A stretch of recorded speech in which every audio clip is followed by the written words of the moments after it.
but it was too dense for me, so Annabelle explained it to me. But Hegel's theory, he's a philosopher, his theory was that, culturally, there's like a thesis, and then there's an antithesis, and then there's a synthesis. And so what you saw in this movie was the original thesis was help save Manassas, right? And the antithesis was Mexicans without borders. And I think 9500 Liberty and anti-BBBL was the thesis, or the synthesis that was able to find equilibrium and restore civility and order to the community. And in the larger context, many of you actually are members of the Arizona Coffee Party, right? Raise your hand if you're a member. Okay, great. If you guys are interested later, talk to those people who just raised their hands, or me. I think that the movement that brought President Obama to office was a thesis. And the Tea Party and its allegiance with corporate media and special interests and lobbyists is the antithesis of the Obama movement. And what we're trying to do is create a synthesis with the Coffee Party. So that's all. That was my shower idea.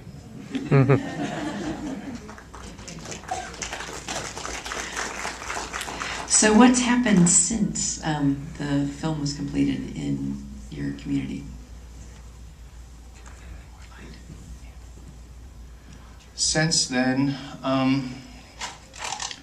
let's see, there has been some peacemaking between the Latino community and the particularly agitated white community. Now, mind you that this is a county of 380,000 people, so you only saw a tiny fraction of them in the movie, and we only had a tiny fraction of them participate in this process. When Corey Stewart was reelected, we had like 18% of the county vote or something like that. So that smaller element that was extremely motivated and agitated and afraid did, many of them, change their mind.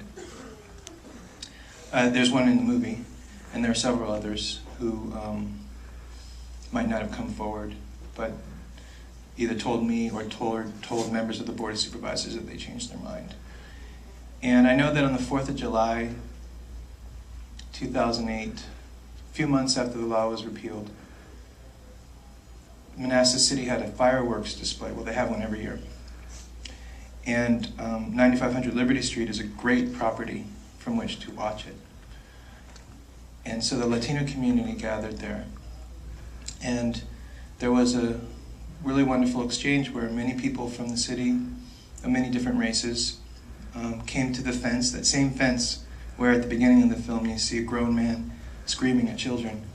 And they extended their hand and they greeted Mr. Fernandez and his family and the other members of the community, and they said, "We really admire what you've done and the courage that you've shown, and we're so sorry that you've been treated this way." And then they watched the fireworks together. Audience questions. Go over here. If we brought that sheriff here to Maricopa County, don't think he's an illegal alien? You mean, would he accuse Chief Dean of being an illegal alien? I mean, even Corey Stewart wouldn't accuse Chief Dean of being an illegal alien, but he did accuse him of being a traitor. Well, that's what you see in the movie. He used Greg Latique to do it. It's interesting because there's a county in southern Maryland, Frederick County, where there's a sheriff who's really a politician, and then there's a police chief for the city of Frederick that's within the county who is a lawman. The lawman is concerned about public safety. The politician is concerned about votes. So the politician is running around demagoguing the immigration issue, hoping to get to Congress or maybe be governor.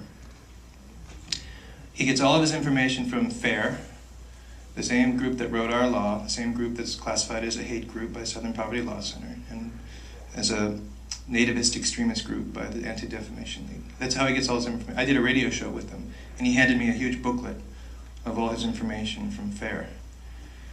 The police chief, he has, his career was in Washington, D.C., so he's accustomed to community policing. The theory that the best way to keep a community safe is to build trust with all communities, including communities of color, especially since law enforcement in our country has, unfortunately, a tradition of abusing power and victimizing people of color. You have to work extra hard to build that trust, which our chief did for 30 years before this happened. And you know that crime chart where crime was going down during the 15 years that the immigrant community grew? It's been going up since then. It's been going up since we had our immigration culture war for the purposes of an election. It did not help a single soul.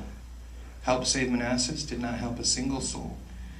The people who worked so hard to first pass that law and then get their politicians elected a few weeks later, they managed to slice the value of their homes not just in half, but below that. That was the result of their hard work.